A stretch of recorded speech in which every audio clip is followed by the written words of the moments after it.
Hello friends, प्रेमावी sociology painter में आपका स्वागत है। आज की ये एमसीक्यूज़ की जो टॉपिक वाइज सीरीज चल रही है बहुत ही इम्पॉर्टेंट होने वाली है, क्योंकि ये जो टॉपिक है बहुत ही इम्पॉर्टेंट टॉपिक है जिसका नाम है सामाजिक प्रक्रियाएं, यानी कि सोशल प्रोसेस। हम समाज में देखते हैं कि समाज में संघर्ष भी होता है, अनुकूलन भी होता है, समायोजन भी होता है, प्रतिस्पर्धा भी होती है और संघर्ष भी होता है। इतनी सब कृत्य जो होते हैं वो समाज में निरंतर चलते रहते हैं। तो जो ये सामाजिक प्रक्रियाओं से संबंधित आज का टॉपिक है, अक्सर इस टॉपिक से जब एग्जाम में प्रश्न बनता है तो वो बहुत घुमा फिरा के पूछा जाता है और बच्चे क्या होते हैं कि कंफ्यूज हो जाते हैं। ऐसे कन्फ्यूज़न की स्थिति में हमारा आंसर गलत हो जाता है।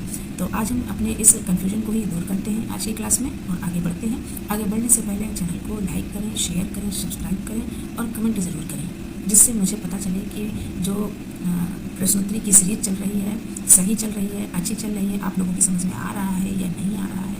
कुछ भी हो, कमेंट में सही कमेंट या गलत कमेंट, जिस तरह का भी कमेंट करना हो आप कमेंट करके ज़रूर बताएं। चलिए हम आगे बढ़ते हैं। प्रश्न है कि आंतरिक और बाह्य संघर्ष के प्रत्यय को निम्नलिखित में से किसने प्रतिपादित किया है। आंतरिक और बाह्य संघर्ष के प्रत्यय को निम्नलिखित में से किसने प्रतिपादित किया है। ऑप्शन दिए हुए हैं लेवी-स्क्रूजर, मैक्स वेबर, डायरनडॉर्फ और जॉर्ज सीमेल। तो जो इसमें ऑप्शन दिया हुआ है ए यानी कि लेवी-स्क्रूजर। लेवी-स्क्रूजर ने ही संघर्ष के दो रूप बताए हैं, एक आंतरिक संघर्ष और एक बाह्य संघर्ष। नेक्स्ट है कि यदि कई लोग मिलकर एक साथ किसी कार्य को कर रहे हैं तो यह क्या कहा जाएगा। यदि कई लोग मिलकर एक साथ किसी कार्य को कर रहे हैं तो इसे क्या कहा जाएगा। ऑप्शन दिए हैं प्राथमिक सहयोग, द्वितीयक सहयोग, प्रत्यक्ष सहयोग या मित्रवत सहयोग। तो जो इसमें ऑप्शन सही है वो होगा प्रत्यक्ष सहयोग, क्योंकि जब व्यक्ति आपस में मिलकर कार्य करते हैं तो प्रत्यक्ष रूप से ही करते हैं। यानी कि जैसे समाज में किसी भी कार्य को संपन्न एक विवाह से ले लीजिए। विवाह में बहुत सारे लोग जाते हैं, दूसरे के घर जाते हैं और दूसरे के घर में भोज होता है, भोज करते हैं और विवाह से संबंधित रस्म रिवाज, रीति रिवाज, ये सब सभी लोग मिलकर उस विवाह को संपन्न करते हैं। तो ये क्या है कि प्रत्यक्ष सहयोग है, तो ऑप्शन सी सही है। नेक्स्ट है कि निम्न में से कौन प्रत्यक्ष सहयोग पर आधारित है। निम्न में से कौन प्रत्यक्ष सहयोग पर आधारित है। तो ऑप्शन दिए हैं संसद, सरकार, संयुक्त राष्ट्र संघ, परिवार। तो जो इसमें ऑप्शन सही है वो डी है, प्रत्यक्ष सहयोग पर आधारित है। क्योंकि जो सहयोग है वो सबसे पहले जो एक बच्चे को मिलता है, एक व्यक्ति को मिलता है, तो सबसे पहला सहयोग कहाँ से मिलता है, परिवार से मिलता है और प्रत्यक्ष रूप से मिलता है। नेक्स्ट क्वेश्चन है कि निम्नलिखित में से कौन सहयोगात्मक सामाजिक प्रक्रियाएं हैं। कौन सहयोगात्मक सामाजिक प्रक्रियाएं हैं। तो इसमें ऑप्शन दिए हुए हैं और उसको कूट के रूप में बताना है कि कौन सा कूट सही है। तो इसमें ऑप्शन दिए हुए हैं सहयोग दिया है, प्रतिस्पर्धा दी हुई है, संघर्ष दिया हुआ है और अनुकूलन। तो प्रतिस्पर्धा तो सहयोग है नहीं, संघर्ष भी सहयोग नहीं है, तो सहयोगात्मक सामाजिक प्रक्रियाएं हैं सहयोग और अनुकूलन। तो इसमें जो आंसर सही होगा वो आंसर सही होगा डी, यानी पहला और चौथा। नेक्स्ट क्वेश्चन की तरफ चलते हैं। नेक्स्ट क्वेश्चन है कि निम्नलिखित सामाजिक प्रक्रिया नहीं है। तो असहयोगी सामाजिक प्रक्रिया नहीं है, यानी कि सहयोगी प्रक्रिया है। तो सहयोगी प्रक्रिया क्या है, इसमें प्रतिस्पर्धा नहीं है, प्रतिकूलता नहीं है, संघर्ष भी नहीं है, लेकिन आत्मसातकरण क्या है, एक सहयोगी प्रक्रिया यानी असहयोगी सामाजिक प्रक्रिया के विपरीत सहयोगी प्रक्रिया। और इसमें पूछा क्या गया है, असहयोगी सामाजिक प्रक्रिया नहीं है, यानी कि सहयोगी प्रक्रिया है। तो ऑप्शन इसका डी सही है। नेक्स्ट क्वेश्चन की तरफ चलते हैं कि अंतःक्रिया की वह सामाजिक प्रक्रिया, अंतःक्रिया की वह सामाजिक प्रक्रिया जिसमें सहमति के क्षेत्रों का आलेखन किया जाता है उसे क्या कहते हैं। अंतःक्रिया की वह सामाजिक प्रक्रिया जिसमें सहमति के क्षेत्रों का आलेखन किया जाता है उसे क्या कहते हैं। तो ऑप्शन दिए हुए हैं मैत्रिक, प्रतिस्पर्धा, सहयोग और संघर्ष। तो अगर हम बात करें अंतःक्रिया की वह सामाजिक प्रक्रिया जिसमें सहमति के क्षेत्रों का आलेखन किया जाता है तो वो सहयोग होगा, क्योंकि सहयोग ही क्या है कि सामाजिक प्रक्रिया में सबसे ज़्यादा योगदान करते हैं। फिर नेक्स्ट क्वेश्चन है कि सहयोग शांतिपूर्ण संघर्ष है, यह कथन किसका है। सहयोग शांतिपूर्ण कथन संघर्ष है, ये कथन किसका है। ऑप्शन दिया हुआ है मैकाइवर, ग्रीन, डायरनडॉर्फ और मैक्स वेबर। तो ऑप्शन इसका ये सही है, इनके द्वारा कहा गया है, मैकाइवर के द्वारा, कि सहयोग शांतिपूर्ण संघर्ष है। वह कौन सी प्रक्रिया है जो प्रक्रिया व अवस्था दशा दोनों है। वह कौन सी प्रक्रिया है जो प्रक्रिया व अवस्था यानी कि दशा दोनों है। ऑप्शन दिए हैं संस्कृतिकरण, आधुनिकीकरण, परसंस्कृतिकरण और सात्विकरण। तो प्रक्रिया और अवस्था दोनों है। प्रक्रिया और अवस्था दोनों है का मतलब यह है कि हम किसी के मूल्यों को, किसी की परंपराओं को, किसी के क्या करते हैं, उसको अपने अंदर समाहित कर लेते हैं, यानी उसको हम अपने अंदर फॉलो करने लगते हैं, उसको हम अपने में, अपने कार्यों में, अपनी जीवन शैली में, अपनी क्रियाविधि में, अपनी आदतों में, अपने रीति रिवाज संस्कारों में हम दूसरे के आदतें, मूल्य, उनकी परंपराओं को शामिल कर लेते हैं। तो ये क्या एक स्थिति भी, यानी कि एक प्रक्रिया भी होती है, एक अवस्था यानी कि दशा भी होती है। कि कभी कभी स्थितियाँ ऐसी होती हैं कि जैसे कि मान लीजिए हम विदेश में जाकर रहने लगते हैं। अब विदेश में जब हम रहने लगते हैं जाके, तो हमको अपनी संस्कारों को, अपनी रीति रिवाज, परंपराएं, आदतों को छोड़कर हमें दूसरी आदतें, परंपराएं और रीति रिवाजों को क्या करना पड़ता है, अपने अनुकूलन करना पड़ता है उसके साथ, यानी कि सात्विकरण करना पड़ता है। ऑप्शन इसका डी सही है। नेक्स्ट क्वेश्चन है कि संघर्ष को परिभाषित किया जा सकता है।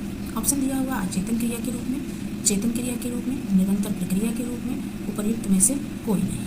तो इसमें ऑप्शन सही है बी, चेतन प्रक्रिया के रूप में, क्योंकि संघर्ष जो होता है वो बहुत ही चेतना में होता है, यानी कि व्यक्ति जब अपने सारी इंद्रियां किसी कार्य में लगा देती हैं, जैसे कि संघर्ष, लड़ाई झगड़ा। तो लड़ाई झगड़े में क्या होता है, व्यक्ति पूरी तौर पर पूरा दिमाग अपना उसी में, संघर्ष में किसी से झगड़ा हुआ तो उपद्रव करने लगता है, यानी कि पूरा दिमाग उस उपद्रव करने में या वो लड़ाई झगड़े करने में लगाता है। तो ये पूर्णतः एक चेतन प्रक्रिया होती है। तो ऑप्शन इसका बी सही है। नेक्स्ट क्वेश्चन की तरफ चलते हैं। निम्नलिखित में से कौन संघर्ष सिद्धांत से संबंधित नहीं है? संघर्ष सिद्धांत से संबंधित नहीं है। तो जॉर्ज सिमेल, सदरलैंड, होजर और डेरनडार्फ। तो इसमें सदरलैंड में ना, ये तो अपराधी, श्वेत पोषण अपराध के अपराधी के द्वारा दिया गया। बाकी जॉर्ज सिमेल भी संघर्ष सिद्धांतकार हैं, होजर भी हैं और डेरनडार्फ भी हैं। नेक्स्ट क्वेश्चन है कि पृथककारी सामाजिक प्रक्रिया कहलाती है। पृथककारी सामाजिक प्रक्रिया कहलाती है। तो ऑप्शन दिया हुआ है अनुकूलन, प्रतिकूलन, संघर्ष, प्रतिस्पर्धा। तो ऑप्शन इसमें दिया हुआ है जो बी, प्रतिकूलन। पृथककारी सामाजिक प्रक्रिया कहलाती है प्रतिकूलन, यानी कि जब हम किसी भी संस्था, समिति, व्यक्ति, विचार, आदत के विरुद्ध होते हैं, या हम उसके साथ एडजस्ट नहीं करना चाहते, उसके साथ अनुकूलन नहीं करना चाहते हैं, हम अपनी अलग एक स्थितियाँ बनाते हैं, अपने अलग विचार रखते हैं, अपनी अलग क्रियाएं करते हैं। तो ये क्या है कि पृथककारी सामाजिक प्रक्रियाएं कहलाती हैं। ऑप्शन इसका बी सही है। नेक्स्ट क्वेश्चन है कि समझौता, सहयोग तथा सात्विकरण को कहते हैं। समझौता, सहयोग तथा सात्विकरण को कहते हैं। तो ए है प्राथमिक सहयोग, यानी प्राथमिक सहयोग, फिर उसके बाद है जनसंपर्क, या फिर नकारात्मक संपर्क, या फिर सकारात्मक संपर्क। तो ये क्या है कि प्राथमिक सहयोग होता है। समझौता क्या है कि प्राथमिक सहयोग होता है कि सबसे पहले व्यक्ति क्या करता है, समझौते की स्थिति लाता है। जबकि संघर्ष समाज में होता है, सबसे पहले सहयोग समझौते की स्थिति लाता है कि अगर समझौते से काम चल जाए, तो सहयोग से काम चल जाए, तो हम आपके नियमों को, आदतों को फॉलो कर लेंगे। तो ये एक क्या है कि ये सब प्राथमिक सहयोग है। तो समझौता, सहयोग तथा सात्विकरण क्या है, प्राथमिक सहयोग है, जो सबसे पहले सामाजिक व्यवस्था में आगे बढ़ती है। फिर नेक्स्ट क्वेश्चन है कि वह प्रक्रिया जिसमें लोग अपनी योग्यता एवं क्षमता के आधार पर निर्धारित नियमों एवं नियमों का अनुपालन करते हुए सीमित संसाधनों को अपने हित में प्राप्त करने का प्रयास करते हैं, कहलाती है। वह प्रक्रिया जिसमें लोग अपनी योग्यता एवं क्षमता के आधार पर निर्धारित नियमों और विनियमों का अनुपालन करते हुए सीमित संसाधनों को अपने हित में प्राप्त करने का प्रयास करती है, कहलाती है। क्या कहलाती है? व्यवस्थापन कहलाती है, प्रतियोगिता कहलाती है, या फिर आत्मसात कहलाती है, या फिर एकीकरण। तो ये क्या है कि ये प्रतियोगिता है, क्योंकि एक प्रतियोगिता होती है जिसमें व्यक्ति की क्षमताओं का, योग्यताओं का आंकलन किया जाता है बतौर नियमों, विधियों के द्वारा। नेक्स्ट क्वेश्चन है कि समायोजन की विधि हो सकती है। समायोजन की विधि हो सकती है। तो ऑप्शन दिए हैं समझौता, बाध्यता, रूपांतरण, उपयुक्त, सभी। तो समायोजन की जो विधि होती है उसमें समझौता भी होता है, रूपांतरण भी होता है और बाध्यता भी होती है।